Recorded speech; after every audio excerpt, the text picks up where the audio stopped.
vivir en tus sueños. Toma mi alma, bebe mi cuerpo, que por tus besos me estoy muriendo. Ay, amor, es esta tu Rosalinda, que solo quiere tus besos. Rosalinda, Rosalinda.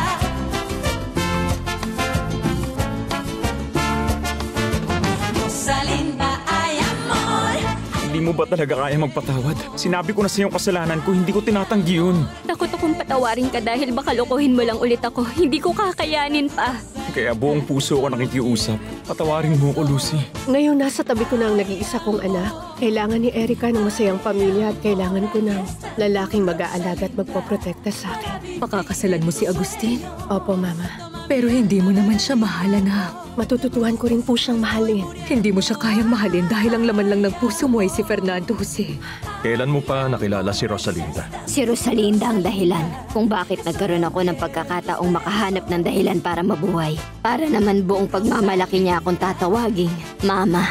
Bakit meron kayong picture ni Fernando Jose nung bata pa siya? Paano niyo ito nakuha? Dahil si Fernando Jose, siya ang anak ko. Nag-aalala ako sa tono ng pananalita mo, Soledad. Sabihin mo, bakit parang sigurado ka na hindi ko pwedeng pakasalan si Rosalinda? Simple lang ang dahilan, Agustin. Dahil hindi ka talaga niya mahal. Alam ko naman yan. At wala kang pakialam. Hindi sa ganun. Dahil naniniwala akong mamahalin din niya ako balang araw. Huwag kang mag-alala, Soledad. Tiyak ko magiging masaya ang anak mo sa piling ko. Makikita mo rin. Ako ang asawa ng ama ni Fernando Jose. Kasal kami pero pinalabas nila na mayroon akong iba. At inakusahan nila kung kasabwat ko raw ang kabit ko para pagnakawan ng kumpanya nila. Pinalabas nila? Sino sila? Ang sarili kong asawa at ang kabit niya. Ang babaeng dumating sa buhay ko.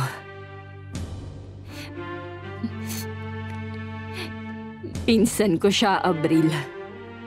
Nakiusap na tulungan ko siya. Hindi ko naman lubos akalain na ganun pala kasama ang taong yun. Pinagbuksan ko ng pinto sa sarili kong pamamahay.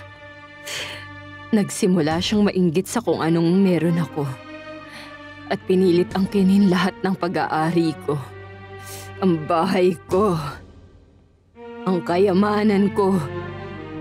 Pati na ang asawa ko. At maging ang sarili kong anak. Ang babaeng yon? Ang tinutukoy niyo ba ay ang aking mama?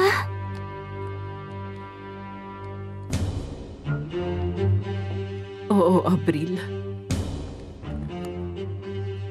Ang babaeng yon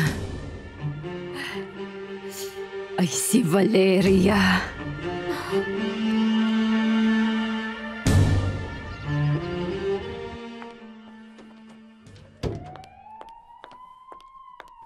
Ano ang resulta, Doktor?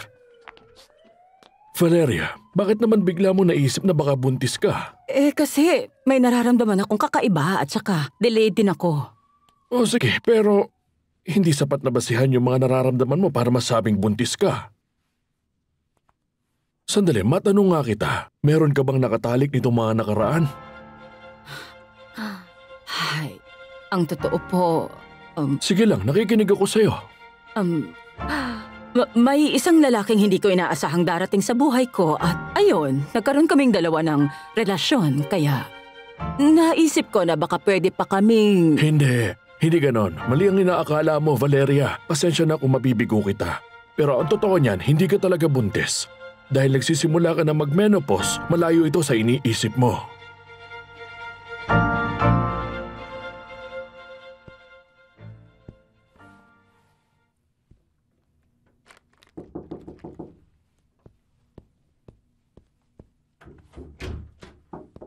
Magandang araw, Rosalinda. Hello, senyor. Pasok ka. Halika. Sa totoo lang, hindi pa rin ako makapaniwala na aalis ka na. Oo. Dahil nakapagdesisyon na ako magretiro. Pumunta lang ako rito para sabihin na kung sakali na... Hindi, senyor. Hindi na ako babalik.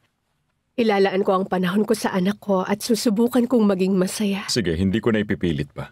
Gusto ko lang malaman mong nandito pa rin ako bilang kaibigan mo. Alam ko yon, kaya maraming salamat. Maraming salamat talaga sa pagtitiwala niyo at maging sa pagkakataong binigay niyo sa akin. Salamat. Naranasan ko ang isa sa pinakamalaking kahihiyan ng buhay ko. Kasalanan mo to kaya to nangyari. Bakit ba kasi nakinig ako sa mga walang kwenta mong hinala? Pero aking Reyna, gusto lang naman kitang balaan. Akala ko kasi talaga pwede ka pang mabuntis. Alam mo ba kung gaano ako napahiya na tanungin ako ni Riverol ng mga personal na tanong? Hiyang-hiya ako ng mga oras na yon, lalo na nung inamin ko sa kanya na may karelasyon ako ngayon.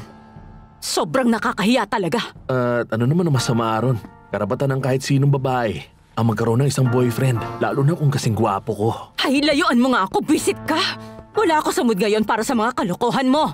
Lalong umiinit ang ulo ko sa'yo. Aking Reyna, huwag mo sabihin sa akin yan. Dahil baka maniwala ako at hindi na ako... Hello? Valeria? Si Florentino ito. Kailangan kita makausap ng ikaw lang. Ngayon na mismo. Oo, importante ito. Napaka-importante.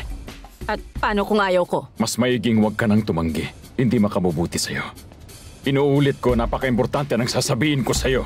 Pero dapat mag-isa ka lang, Valeria.